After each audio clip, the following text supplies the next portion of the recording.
So if any of you guys were watching the last year's like October Spooktacular videos, we did a really cool one with a greater horned owl and an African pied crow. Well, we did the little over the thing with Nature's Educators. They have a new nature and education facility, and this place is really cool. So with us we have Devin here, who is the director coordinator. And what all do you have here? Right. Well, thank you guys for coming. I'm very excited. This is our brand new display, our brand new nature center down here in Florence, Colorado. And we have a whole bunch of friends out. We kind of rotate animals too to keep people coming back and seeing something different. Nice. So we have a couple of our amphibian friends. We have a Woodhouse Toad. There's a native species. He was just taking a bath. Colorado native. Yeah, they like to do that. Oh, there he is in the back. Hanging out, being very cute. Yep. We have a DK snake.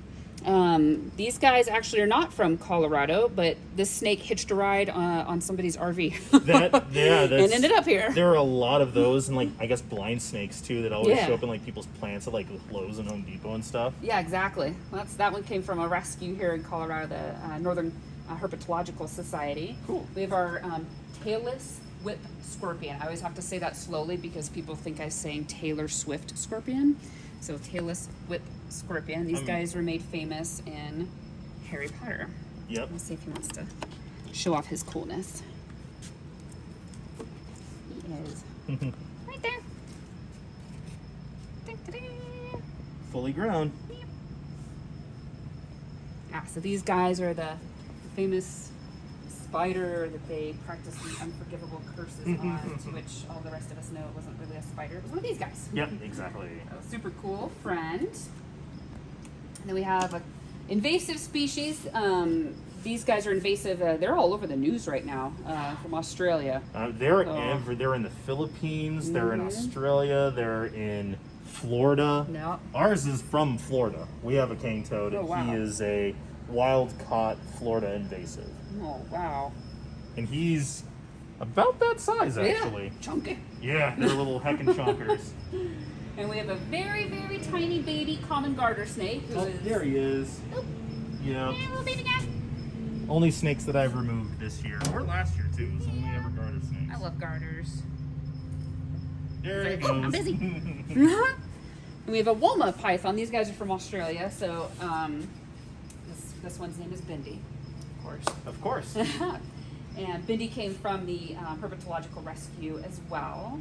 She does not like to be handled, so she hangs out on display, and sometimes we'll transport her, into a transport tub and take her to an event or something like that. But Fair enough. she doesn't really like to be held, so we're working on that, being able to hold her without her getting very upset. Yeah, it's just a little bit of patience. Exactly. They're fun little snakes anyway. They're barely pythons. Yeah, they're cute. Oh, Oh, jeez. I'm in here. Aspidaites are funny. They're hilarious. And then we have one of my favorites. Oh, yay. The bull snake. I love pits. Yes. Like, She's incredible. I absolutely fell in love with red tail boas. They were like my favorite, one of my first snakes. And then I learned about all of the different pits, the bulls and the pine snakes. And I went to all of them. I love all of them. They're so cool. Want to come out and say hello? Maybe, possibly. Nope. She doesn't want to come out. It's okay. She's like, well, here, we can get her in the Get a camera. little tube. In her tube. Yep. There she is. That's adorable. Very cute. I love these guys because they have kind of a bad rap. People have all these weird stories about them, like, oh, they eat rattlesnakes. They scare all the rattlesnakes away, and they'll eat all your chickens, and they'll eat everybody else. I wish they would scare away those rattlesnakes. Then you have to deal with as many like rattlesnake beheading Encounters pictures and and stories things. of, yep, I killed this because it was in my yard. That whole deal. Exactly. But I think they're really cool, really, really cool snake. Definitely one of my favorites. So. Loves them to death. Yes. And then this is Pyro. Pyro. She is a frilled lizard. Aw. Hanging out, enjoying her sun. She's cool. She's cool. She's pretty chill. She just kind of hangs out and eats and lays there in the sun. I want a frilled lizard. I just don't have the room for like a really big, tall, Yeah. and long Yeah, they like to enclosure. crawl. Yeah. She's still pretty small. So Yeah, the aviary with the green iguanas and stuff. I just don't have the room for another big thing. It's also why I don't have a big monitor lizard, because I know I yeah, a lot of space. don't have room for that. And then of course our featured friend over here. This is Bowser. Hey, buddy. He's a Gila monster. They're so cool. And he is permitted to us from Arizona Game and Parks Commission. Oh, fun. He's a captive bred Gila meant specifically for education programs. So Cool. yeah, he's a permitted friend here. Glossy snake. Her name is Cobra Commander because why not?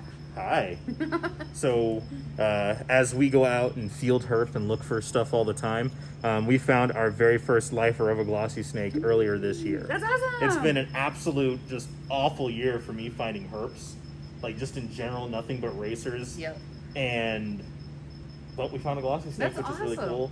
A bunch of toads, and we finally found our first kangaroo rat, which was really cool. Oh, sweet. But I love glossy snakes. They're so fun. You're lucky to see one. We've been out herping, oh my gosh, for months and months. And we look and look and look, and we found Woodhouse toads Yeah. and 1,000 terrestrial garter snakes. Oh, really? and 2 bull snakes. And that's pretty Any much night snakes? it. Nothing. Did you do much flipping or anything like that? Yeah, oh yes. Oh, wow. We found nothing. Like that's it. Toads, a couple bull snakes, and garter snakes for days. Oh.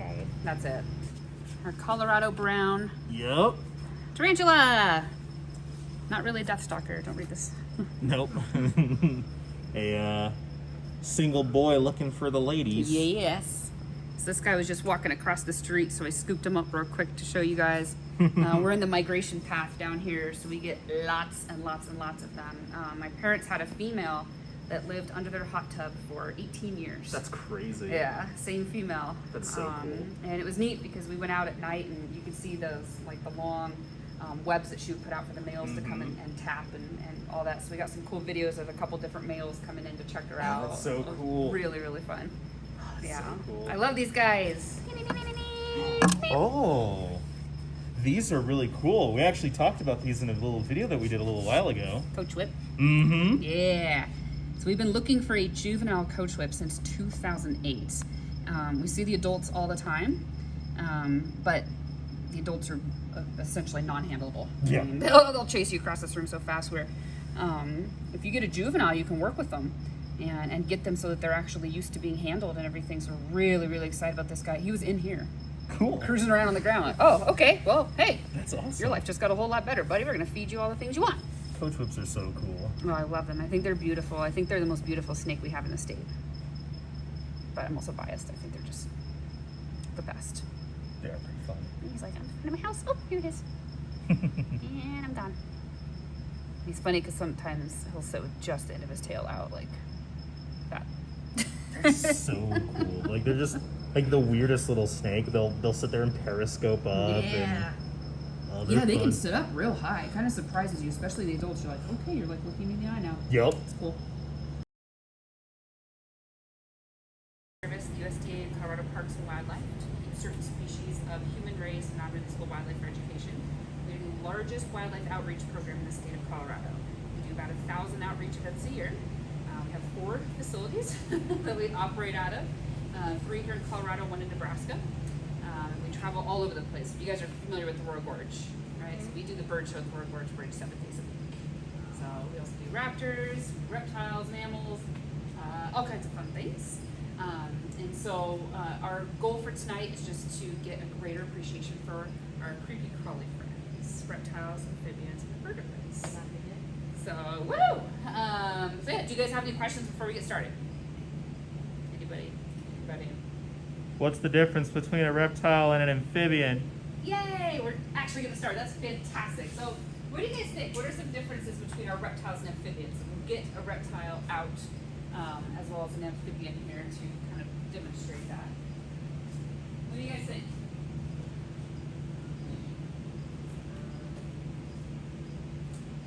Maybe water has a little bit. It has a lot to do with it. So, reptiles start their life on the land.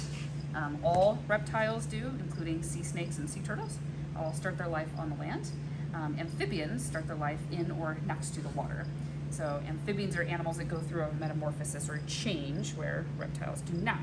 So when an amphibian is a juvenile, the juvenile looks nothing like the adult.